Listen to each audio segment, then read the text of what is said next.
Hey, King Ghidorah. Why does everyone think we look so much alike? You mean aside from the horns and our completely similar faces? Not to mention how we both walk like wyverns and our tails look almost like flowers. I mean, the only differences would be your knees, which, what's going on with those? They just look badass.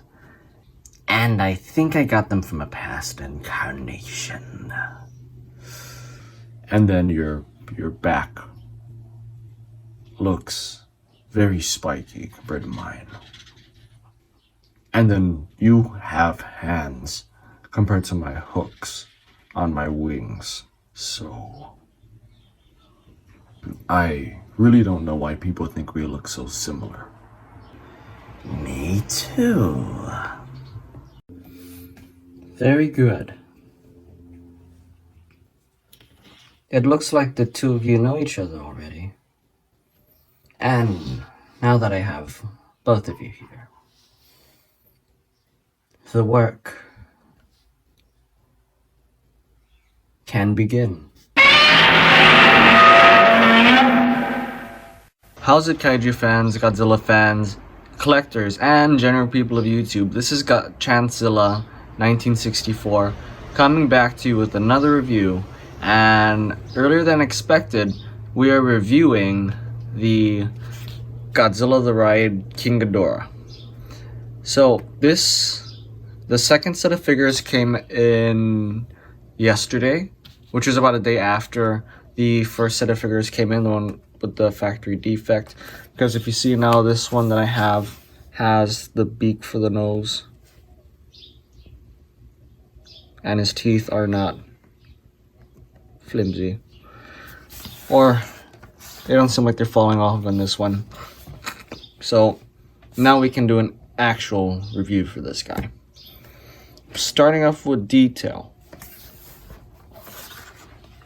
I mean, for a lot of the movie monster series figures, the detail on them has been phenomenal. I mean, just awesome, amazing. Like from this Ghidorah's legs, from all the little bumps and ridges on his legs and the plates, all the way up his necks. Even the wings look crazy cool. Although, am I the only one who thinks that he's sort of reminiscent to the Monsterverse Ghidorah? I mean, granted, the faces look different for sure. And the back here looks more reminiscent to the GMK Ghidorah. Aside from the neck, the spikes on the neck, so it's another story. But yeah, I mean, the back here to me looks crazy. The different spikes and the different ridges that they put in. I mean, the amount of detail on this guy is in par with the Godzilla that we have to go along with him. So detail, Bandai did a very good job on detail. I mean, the faces, they did exceptionally well on. I mean, to me, these just look like three scary wyvern dragons.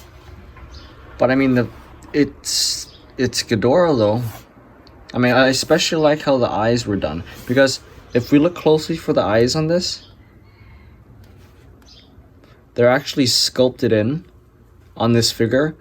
The pupil is. So yes, I very much hope Bandai is going to continue doing this. Sorry, my camera tends to go in and out of focus, but I very much hope Bandai is going to continue doing this, where they sculpt the pupil into the eyeball. And yeah, I think detail's A+ detail on this figure. On the paint job on this guy is relatively simple. Similar to the Godzilla, this one is just pretty much washed over with the same bronze color all over its body, wherever Bandai felt that it was needed. For the wings though, it is a different color. It is a sort of reddish skin type color, and it does it for me. It works as a Ghidorah's wings because it resembles the Ghidorah's wings on the ride very well, where the skin would be showing in the light, and they would just come off as red rather than the golden wings that we usually see on Ghidorah. So I think Bandai did a very good job with the paint on the wings, on the body. I mean, look at the legs here. Even the heads have quite a bit of gold paint on them.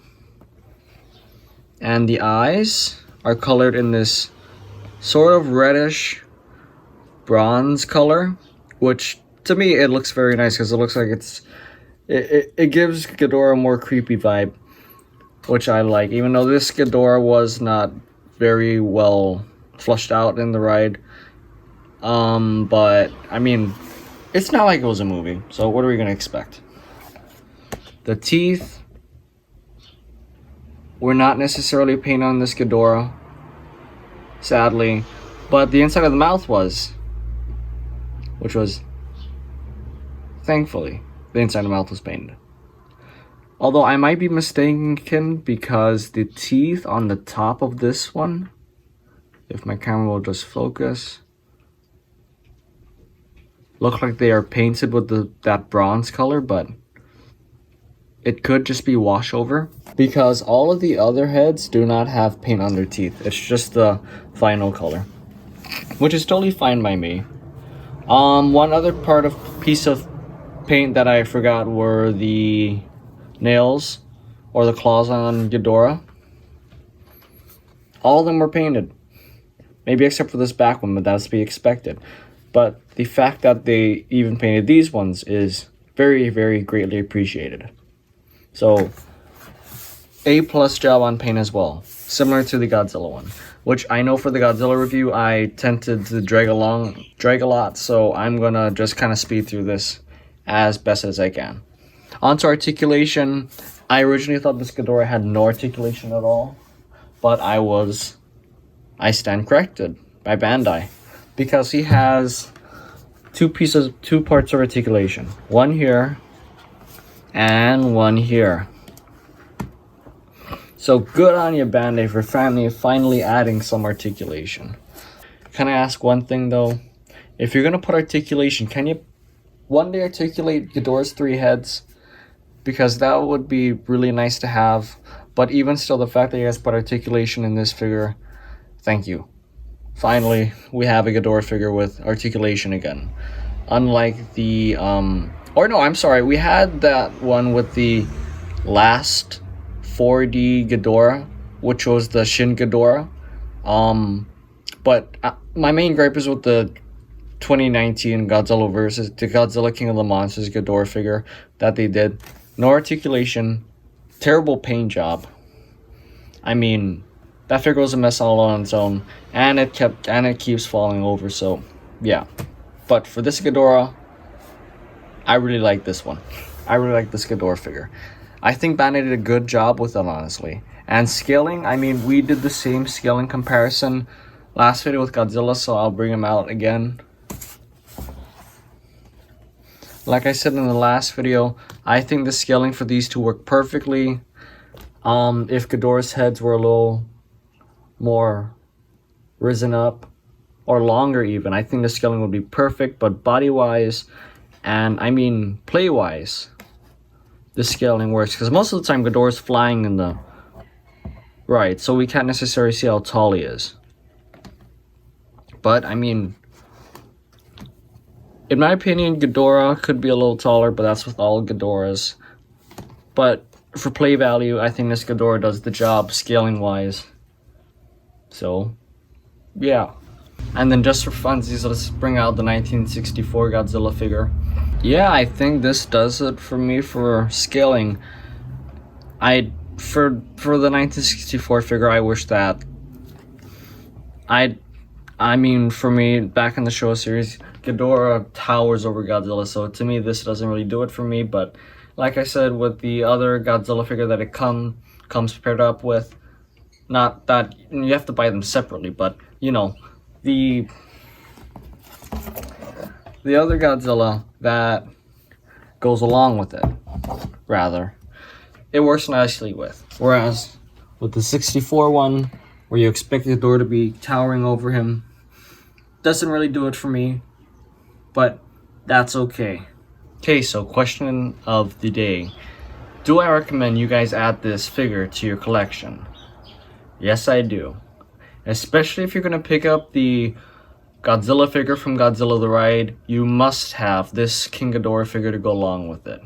From the paint to the detail to even the little bit of articulation that we get, which helps, I think this figure is 100% worthy of being in your collection. Especially if you're a King Ghidorah fan, Godzilla fan, or even a Bandai collector or figure collector, you should definitely pick up this figure. That is all for today's video. This is Chanzilla 1964 signing out. Till next time, peace.